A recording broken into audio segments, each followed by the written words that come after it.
ఓం శ్రీ గురుభ్యో నమః. హరి ఓం. గం గణపతయే నమః. ఓం జ్ఞానానందమయం దేవం నిర్మలస్ఫటికాకృతిం ఆధారం సర్వవిద్యానాం శ్రీ హయగ్రీవముపాస్మహే. ఓం శరదిందు సమాకారే పరబ్రహ్మస్వరూపిణే వాసరాపీఠనిలయే సరస్వతీ నమోస్తుతే. ఆదిత్యాయ చ సోమాయ మంగళాయ బుధాయ చ గురుశుక్రశనిభ్యశ్చ రాహవే కేతవే నమః. నవగ్రహ దేవతాయే నమో నమః.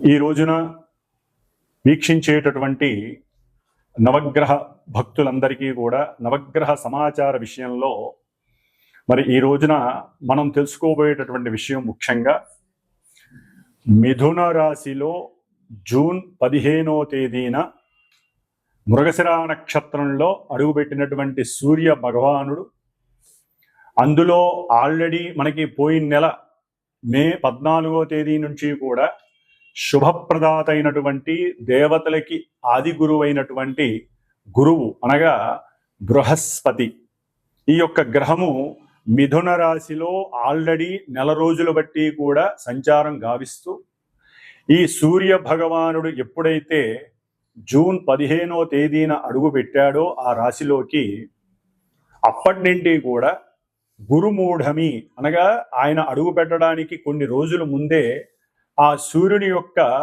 శక్తి అనగా ఆ యొక్క కిరణాల యొక్క వీక్షణ గురుని యొక్క వీక్షణలను అడ్డుకొని గురుమూఢమిగా మనకి తెలియజేయబడుతోంది శాస్త్రం. అంటే ఈ గురుమూఢమి జూన్ 9వ తేదీ నుండి జూలై 9వ తేదీ అనగా 10వ తేదీ వరకు సూర్య భగవానుడు అంటే రవి గురుల యొక్క కలయిక గురుమూఢమితో శుభకార్యాలకి ఇబ్బందికరమైనటువంటి పరిస్థితులు ఎదుర్కొన్నాయి. అంటే పెళ్ళిళ్ళు కానీ, ఉపనయనాలు కానీ, అట్లాగే గృహప్రవేశాలు, శంకుస్థాపనలు ఇలాంటివి ఏవి కూడా జరపలేనటువంటి పరిస్థితి. ఎందుకంటే గురువు గ్రహాలన్నిటిలోకి అత్యంత శుభ ఫలప్రదాయకుడు. పూర్వపుణ్య ఫలాలన్నిటినీ కూడా తృప్తిగా మానవుడికి ఇచ్చేటటువంటి వాడు గురుడే. మరి ఈ రవి మిగతా గ్రహాలన్నిటినీ కూడా మనం నివసిస్తున్నటువంటి భూమిని కూడా తన చుట్టూ చక్కగా తిప్పుకుంటూ తన యొక్క ఆకర్షణ శక్తితో, ఎందుకంటే సూర్య భగవానుడి యొక్క అంతరంలో ఒక చిన్న సూక్ష్మమైనటువంటి బిందువు దగ్గర గాయత్రీదేవి నివాసం ఉంటుందని శాస్త్రవచనం. అందుకని ఆ సూర్యుని యొక్క శక్తి తట్టుకోలేక అన్ని గ్రహాలు కూడా మూఢత్వాన్ని పొందుతాయి, అంటే బలాన్ని కోల్పోతాయి అని అర్థం. వాటిల్లో ముఖ్యంగా గురువు, అట్లాగే శుక్రుడు చాలా విశేషమైనటువంటి శుక్రమూఢమి, గురమూఢమి అనేటటువంటిది మనకి సంవత్సరంలో 2 సార్లు 1 సారో వస్తూ ఉంటాయి. శుభకార్యాలు ఏవి జరపరు. మరి అలాంటి సూర్యుడు, ఈ సూర్యుడు ముఖ్యంగా అధికారాన్ని, అట్లాగే కీర్తిని, హోదాన్ని, ఉద్యోగ దర్పాన్ని, ఉద్యోగ బాధ్యతలను, అట్లాగే పితృశాసనాన్ని అంటే తండ్రి యొక్క ఆశ్రయాన్ని కానీ, తండ్రి యొక్క ఆదరణని కానీ, పితృసేవా మార్గాన్ని కానీ, అట్లాగే హోదా, అట్లాగే కార్యశీలుడు అంటే ఎటువంటి కార్యాన్నైనా సరే అచంచలంగా, నిర్మోహమాటంగా, ముక్కుసూటిగా నిర్వర్తించేటటువంటి వాడు సూర్య భగవానుడు.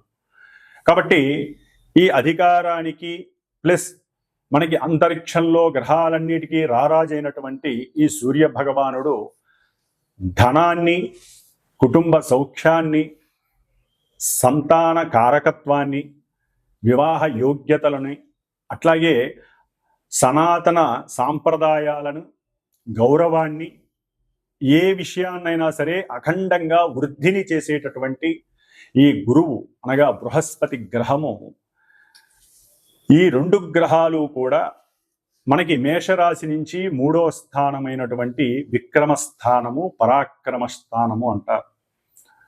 ఈ యొక్క స్థానంలో రవికి చాలా విశేషమైనటువంటి సౌఖ్యకరం ఈ యొక్క క్షేత్రం. ఎందుకంటే ఇది మిత్రుడు, రవికి మిత్రుడైనటువంటి బుధుడు యొక్క క్షేత్రము. కానీ గురుడికి మాత్రము ఈ యొక్క క్షేత్రము శత్రుక్షేత్రము. అతను అంత కంఫర్టబుల్గా అక్కడ ఉండలేడు, సౌఖ్యకరంగా ఉండలేడు. అంటే ధనపరంగా కానీ అతను ఇచ్చేటటువంటి శుభాలకన్నిటికీ కూడా గురుడు కొంత ఇచ్చేటటువంటి పరిస్థితుల యొక్క స్థాయి కొంచెం తగ్గే అవకాశం ఉంటుంది. ముఖ్యంగా రవితో కలిసినటువంటి ఈ గురుడు ఈ మిథున రాశిలో ఉండటం ద్వారా కొంచెం ఇంకా పటుత్వాన్ని కోల్పోయి గురుమూఢమి ద్వారా గురుడిచ్చే ఫలితాలలో కొంత కాంప్లికేషన్స్ ఉంటాయి. అట్లాగే కొన్ని ఇబ్బందికరమైనటువంటి పరిస్థితులు కూడా తలెత్తుతూ ఉంటాయి. మరి ఈ వ్యాపార క్షేత్రమైనటువంటి ఈ యొక్క మిథున రాశిలో రవి మరియు గురుడు రెండు కూడా మిత్రగ్రహాలు, అతిమిత్రగ్రహాలు. సూర్యుడికి గురుడికి కూడా మిత్రత్వం చాలా ఎక్కువ. మరి ఈ రెండు మిత్రగ్రహాలు ఈ బుధరాశిలో వ్యాపార క్షేత్రము అంటే లావాదేవీలు, వ్యాపారంలో ఎటువంటి లావాదేవీలైనా సరే ఈ యొక్క క్షేత్రంలో ధనకారకుడైనటువంటి గురుడు, అధికారాన్ని నాయకత్వాన్ని కలిగినటువంటి రవి, ముఖ్యంగా అది ఆ అధికారం అంటే అది పారిశ్రామికవేత్తలు కావచ్చు, లేదా రాజకీయ రంగంలో నిపుణులు కావచ్చు, రాజకీయ రంగంలో చతురతని చేసేటటువంటి పెద్ద పెద్ద నాయకులు కావచ్చు, ఏ పోస్ట్లో ఉన్నటువంటి వాళ్ళైనా సరే, అట్లాగే ముఖ్యంగా న్యాయస్థాన జడ్జీలు కావచ్చు, టీచర్లు కావచ్చు, వ్యాపారాన్ని ఈ సమయంలో సద్వినియోగం చేసుకునేటటువంటి వారు ఎవరైనా సరే ఈ రవి గురుల్ని ఏ విధంగా ఆరాధిస్తే మంచి జరుగుతుంది, శుభప్రదం అవుతుంది. ఈ నెలన్నాళ్ళు కూడా అంటే జూన్ 15వ తేదీ నుండి జూలై 15వ తేదీ వరకు 16వ తేదీ వరకు కూడా ఈ రవి గురుల యొక్క సంగమం అనేటటువంటిది, గురుమూఢం పక్కన పెట్టండి, సంగమం అనేటటువంటిది మనకి మేషరాశ్యాదిగా మీనరాశి పర్యంతం వారు ఉన్నటువంటి స్థానాలను బట్టి, వారు ఉన్నటువంటి మరి నక్షత్రాన్ని బట్టి, అట్లాగే వారికి ఉన్నటువంటి ఆధిపత్య స్థానాలను బట్టి కూడా వారు ఎన్నో రకాలైనటువంటి ప్రభావాలని మన జీవితంలో ఈ నెల రోజులు కూడా చూపించే అవకాశం ఉంటుంది. అందులో ముఖ్యంగా ఇంకొక చిన్న విచిత్రమైనటువంటి విషయం మనకి కనపడుతోంది. రాహువు. ఈ రాహువు కుంభరాశిలో ఉన్నాడు మహానుభావుడు. ఈ రాహువు తన యొక్క ఆ వక్ర దృష్టితో చక్కగా గురు మహానుభావుణ్ణి, మిథున రాశిని, వ్యాపార క్షేత్రాన్ని, ఇప్పుడు రవిని కూడా చూస్తున్నాడు రాహువు. గురుడు చూస్తే రాహు యొక్క నక్షత్రంలోకి మనకి మొన్ననే వచ్చాడు 14వ తారీఖున. అంటే గురుడికి రాహువుతో అత్యంత సంయోగ స్థితి నడుస్తోంది. దీనినే శాస్త్రరీత్యా గురు చండాలత్వ యోగము అని కూడా అంటారు. గురు చండాలత్వం మహాదోషప్రదం ఇది. అంటే సనాతన ధర్మాన్ని పక్కన పెట్టేటటువంటి తత్వం కలిగి ఉంటారు కొంతమంది జాతకులు. అట్లాగే ధనపరమైనటువంటి ఎన్నో అప్లికేషన్స్ అనేవి జరిగే అవకాశం ఉంటుంది. సెన్సెక్స్ షేర్స్ యొక్క విషయాలలో వృద్ధి జరిగే అవకాశం ఉంటుంది, కానీ కొంత వారి యొక్క జ్ఞానాన్ని కనుక సరిగ్గా యూజ్ చేయకపోతే మటుకు చక్కగా పతనం అయ్యేటటువంటి పరిస్థితి ఉంటుంది. ప్రపంచవ్యాప్తంగా ఈ యొక్క గురు చండాలత్వ యోగం అనేటటువంటిది షేర్ మార్కెట్ మీద కొంచెం ప్రభావితం చూపిస్తుంది అనుకోవటంలో తప్పు లేదు. అట్లాగే న్యాయస్థానాల్లో కూడా అబద్ధపు సాక్ష్యాల ద్వారా కూడా కొంతమంది తప్పు చేసిన వాళ్ళు బయటపడే పరిస్థితులు ఉంటాయి. దాని ద్వారా కూడా కొన్ని విపరీతమైనటువంటి పరిస్థితులు మనకు కనిపించే అవకాశాలు ఈ నెల రోజుల్లో కనిపిస్తున్నాయి. ముఖ్యంగా ఈ యొక్క మిథున రాశిలో రవి ఆరుద్ర నక్షత్రంలోకి వచ్చినప్పుడు, ఆల్రెడీ గురుడు ఆరుద్ర నక్షత్రంలో ఉన్నాడు, రవి చూస్తే కుజ నక్షత్రంలో ఉన్నాడు. ఈ కుజరాహువుల యొక్క సంయోగ స్థితి ఆల్రెడీ సింహరాశి కుంభరాశికి నడుస్తోంది. ఈ విధంగా ఈ యొక్క నక్షత్రాల యొక్క ప్రభావం వలన రవి గురులకి కుజరాహు కేతు గ్రహాలకి సంబంధం ఉండటం ద్వారా ఆర్థికమైనటువంటి విషయాలలో చాలా జాగ్రత్తగా ఉండాలి. అట్లాగే అధికారులు కొంచెం జాగ్రత్త వహించటం మేలు. ఎందుకంటే మనం చెప్పే ప్రతి మాట, ఎందుకంటే 3వ స్థానం మిథునం అనేటటువంటిది కమ్యూనికేషన్ వ్యవస్థకి సంబంధించినటువంటిది. అంటే ప్రపంచ దేశాల మధ్య కమ్యూనికేషన్ వ్యవస్థలో ఎన్నో ఒడిదుడుకులు కలిగే అవకాశం ఉంటాయి. ఈ రాయబారులు ఉంటారు, అంటే మధ్యవర్తిత్వం చేస్తూ ఉంటారు, విదేశీ రాయబారత్వం అంటారు. వీరు గనక ఒక మాట అటు ఇటు గనక పొల్లు పోతే ప్రపంచ దేశాలకే అరిష్టాన్ని సూచించేటటువంటి యోగంగా గురుచండాల యోగం కనబడుతోంది. అట్లాగే రాహువు యొక్క దృష్టి, గురువు యొక్క దృష్టి, ఆ అన్యోన్య పంచమ నమూకాల యొక్క దృష్టి కొంత అవయోగకరంగా మనం భావించాలి. కాబట్టి దీనికి తగ్గట్టుగా వారు ఎవరైతే కొన్ని రాశుల వారు ఉన్నారో ఆ రాశుల వారు ముఖ్యంగా ఈ నెల రోజులు కూడా ఎవరైనా సరే సాధ్యమైనంత వరకు ఈ గురు చండాలత్వం అందరికీ సంబంధించింది, గురువుకే పట్టింది చండాలత్వం రాహువు వలన. కాబట్టి ఈ చండాలత్వ దోషం పోవడానికి మహన్యాసపూర్వక ఏకాదశ రుద్రాభిషేకాలు కానీ, లేకపోతే శివాలయాలలో గురువారాల పూట, శనివారం పూట కానీ, ఆదివారం పూట కానీ రుద్రాభిషేకాలు, రుద్రార్చనలు చేయించుకోవటం, అట్లాగే కాశీ క్షేత్రమో శ్రీశైల క్షేత్రానికో వెళ్ళి దర్శన భాగ్యాన్ని చేసుకోవటం, అంటే శివుణ్ణి ఎక్కువగా ఆరాధించటం, ఓం శివాయ గురవే నమః అనేటటువంటి మంత్రాన్ని ఎక్కువగా స్మరణ చేయటం ద్వారా వీరికి కలిగేటటువంటి కొన్ని ఇబ్బందికరమైనటువంటి విపత్కరమైనటువంటి ఆటంకాలు, అట్లాగే కొంతమంది పెద్ద పెద్ద వాళ్ళ యొక్క వాళ్ళ నుంచి కలిగేటటువంటి ఇబ్బందుల నుంచి తప్పించుకునేటటువంటి అవకాశం ఎక్కువగా ఉంటుంది. కాబట్టి సూర్య గురులు, రవి గురులు మిత్రులు కాబట్టి దీని యొక్క ప్రయోజనం ఉంటుంది. వాళ్ళు ఉన్నటువంటి ఆధిపత్య భావాలను బట్టి కొంత అప్రయోజనకరమైనటువంటి పరిస్థితులు కూడా ఈ నెల రోజుల్లో కూడా కొన్ని రాశుల వారికి కనపడుతూ ఉంటాయి.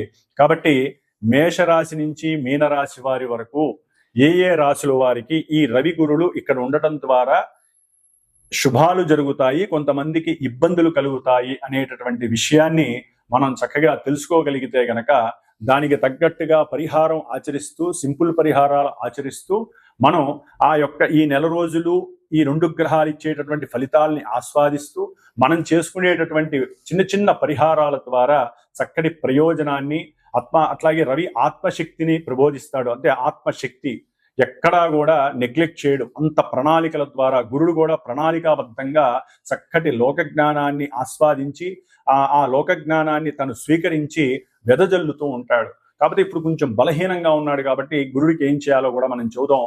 గురువుకి సంబంధించినటువంటి స్తోత్రాన్ని అందరూ కూడా ముఖ్యంగా దత్త ఆరాధన చేయటం, గానుగాపూర్ దర్శనం చేయటం ద్వారా కూడా గురువు ఇచ్చేటటువంటి నెగిటివ్ ఫలితాలు లేకుండా గురు చండాలత్వ యోగ దోషాన్ని మనం ఉపసంహరించుకొని, అట్లాగే ఈ యొక్క రాహు చేత చూడబడుతున్నటువంటి రవి గురుల యొక్క దోషాన్ని పోగొట్టుకునేటటువంటి పరిస్థితి దుర్గాదేవి ఆరాధన చేయటం ద్వారా కూడా రాహుని ఉపశమనం చేయటానికి అవకాశాలు ఉన్నాయి. కాబట్టి సాధ్యమైనంత వరకు అందరూ కూడా దత్త కవచాన్ని కానీ, దత్తాత్రేయుడి యొక్క గురు చరిత్ర పారాయణని కానీ ఈ నెల రోజులు కూడా వీలుంటే రోజుకి 1 పావు గంట కేటాయించి చదివినట్లయితే ఈ గురుగ్రహ జాతకులు కానీ, అట్లాగే గురువు యొక్క రాశులకి సంబంధించిన వారు కానీ, గురు నక్షత్రాలైనటువంటి పునర్వసు, విశాఖ, పూర్వభాద్ర నక్షత్ర జాతకులు కానివ్వండి, ధనస్సు మీనరాశుల వారు కానివ్వండి, గురు మహర్దశలు, అంతర్దశలు, విదశలు జరుగుతున్న వారు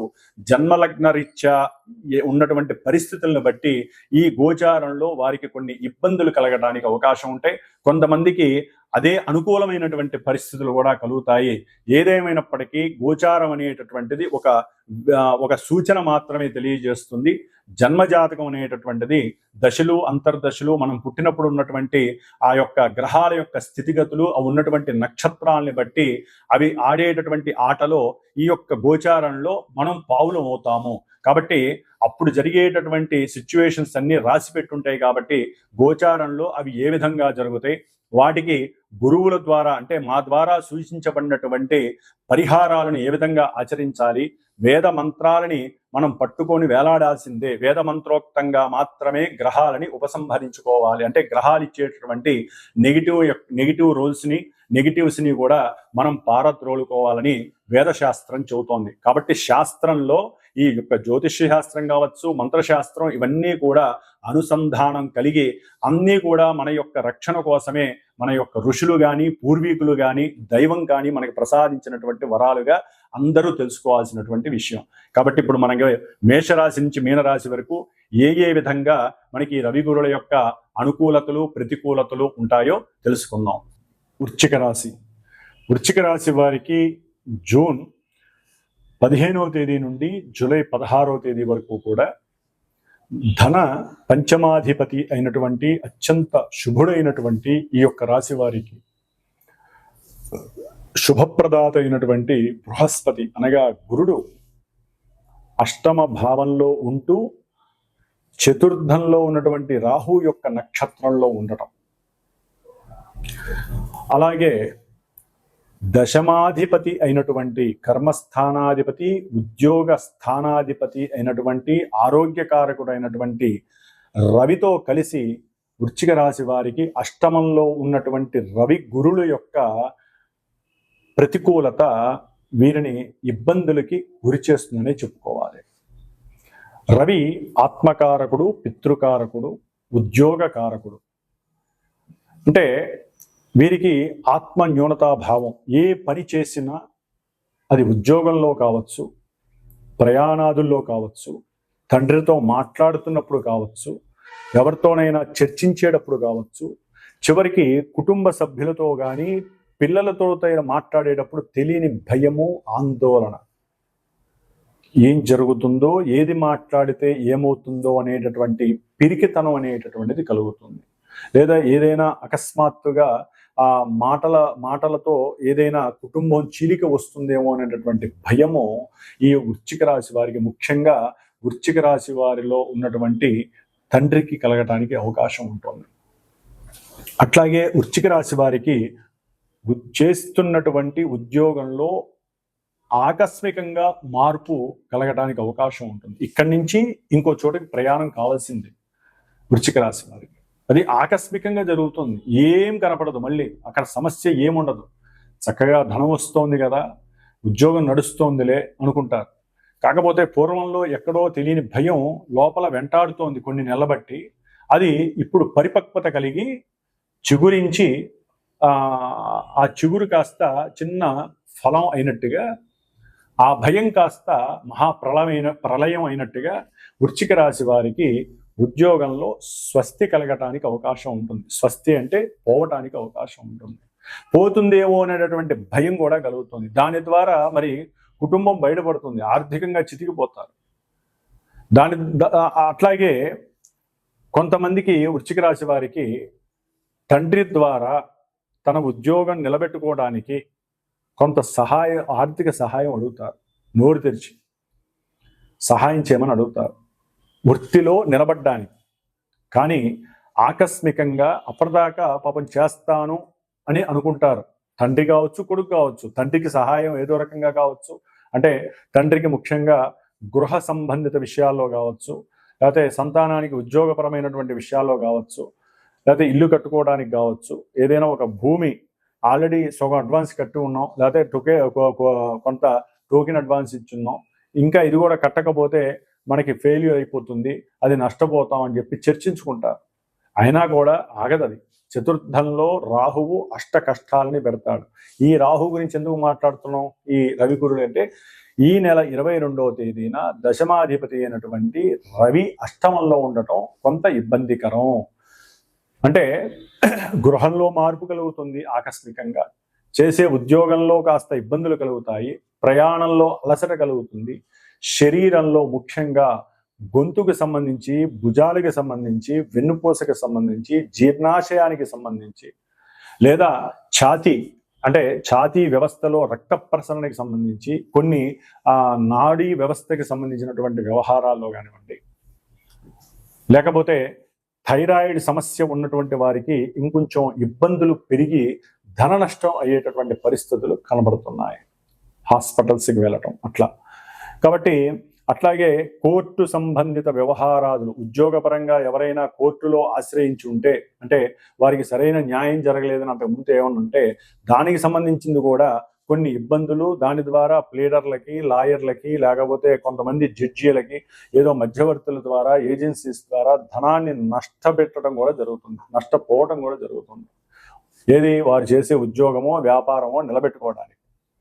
వ్యాపారంలో కూడా చాలా జాగ్రత్తగా ఆచితూచి ధనాన్ని పెట్టుబడిగా పెట్టుకోవడానికి మధ్యవర్తులు, బ్రోకర్స్ని, ఏజెంట్స్ని ఆశ్రయించేటప్పుడు వారి గురించి క్షుణ్ణంగా తెలుసుకొని మీకున్నటువంటి పూర్వజన్మ సుకృతాన్ని, ఆ విశేష బలాన్ని మీరు గమనిస్తూ జాగ్రత్తగా మాట్లాడుతూ అడుగులు ముందుకు వేయాలి తప్ప ముఖ్యంగా తండ్రి కొడుకుల మధ్య మాటల యుద్ధం కలగడానికి అవకాశం ఉంటుంది.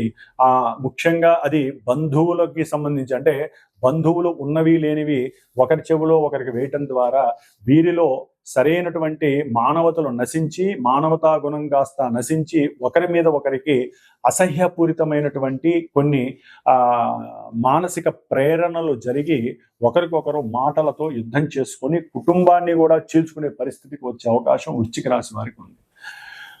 ఏదేమైనప్పటికీ అష్టమంలో ఉన్నటువంటి రవి గురుల వలన కీర్తి నశిస్తుంది, చేసేటటువంటి పదవీ భంగం కలుగుతుంది, ఉద్యోగంలో వ్యాపారంలో నష్టం కలుగుతుంది, ధన నష్టము, సంతానపరమైనటువంటి సమస్యలు కలిగే అవకాశాలు ఉన్నాయి.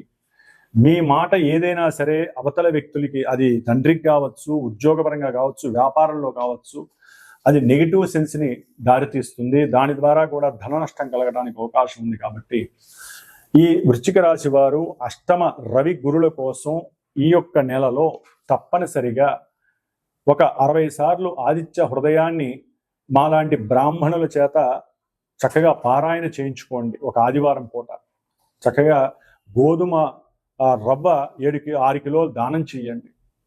అట్లాగే గురుడికి సంబంధించినటువంటి శనగలు ఈ నెల రోజులు కూడా చక్కగా రోజు నానబెట్టడం, ఆ నానబెట్టినటువంటి శనగలు కొంచెం నైవేద్యంగా చేసి శివుడికి నివేదన చేయటం, దాన్ని మీరు భుజించటం. దీని ద్వారా కూడా మీకు నష్టపోయేటటువంటి ధనాన్ని మళ్ళీ మీరు కాపాడుకునేటటువంటి శక్తి మీకు మీరే జ్ఞానం ద్వారా కలుగుతుంది. పూర్వజన్మ పుణ్యం ద్వారా ముఖ్యంగా తృప్తి దొరకాలి. మీకు తృప్తి దొరక్కపోవటం వలన కూడా మీకు ఇంకా ఏదో సంపాదించాలి, ధనాన్ని ఎక్కడో పెట్టాలి, లేకపోతే ధనాన్ని మనం ఖర్చు పెట్టైనా సరే అనుకున్నది సాధించాలి అనేటటువంటి మనోవికారాలు పోతాయి. శివుడి యొక్క ఆరాధన ఈ యొక్క వృశ్చిక రాశి వారికి అత్యంత శుభప్రదమని చెప్పుకోవాలి.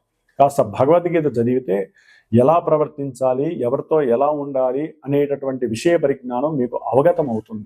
కాబట్టి భగవద్గీత చక్కగా ఈ నెల రోజులు కూడా భగవంతుడి స్మరంగా పొద్దునో రాత్రో మీ యొక్క కార్యక్రమాలన్నీ పూర్తి చేసుకొని ఒక్క పావుగంట కూర్చొని రోజుకు ఒక అధ్యాయమో 2-3 శ్లోకాలు చదివి వాటికి తాత్పర్యాలు చదువుకుంటే హూయామై, నేను ఎవరు అనేటటువంటి విషయాన్ని, ఎవరు ఏంటనే విషయాన్ని కూడా తెలుసుకునే అవకాశం కలుగుతుంది. శ్రీకృష్ణ పరమాత్ముడి యొక్క భగవద్గీత స్తోత్రాలని, తాత్పర్యాలని చదవడం ద్వారా ఆ స్వామివారు ఆ యొక్క గీతా మకరందాన్ని, గీతా సారాన్ని మీకు ప్రబోధించి మిమ్మల్ని మీరు మౌల్డ్ చేసుకునేటటువంటి స్థితిగతులు మీకు అందజేస్తాడు. ఓం కృష్ణాయ గోవిందాయ నమో నమః.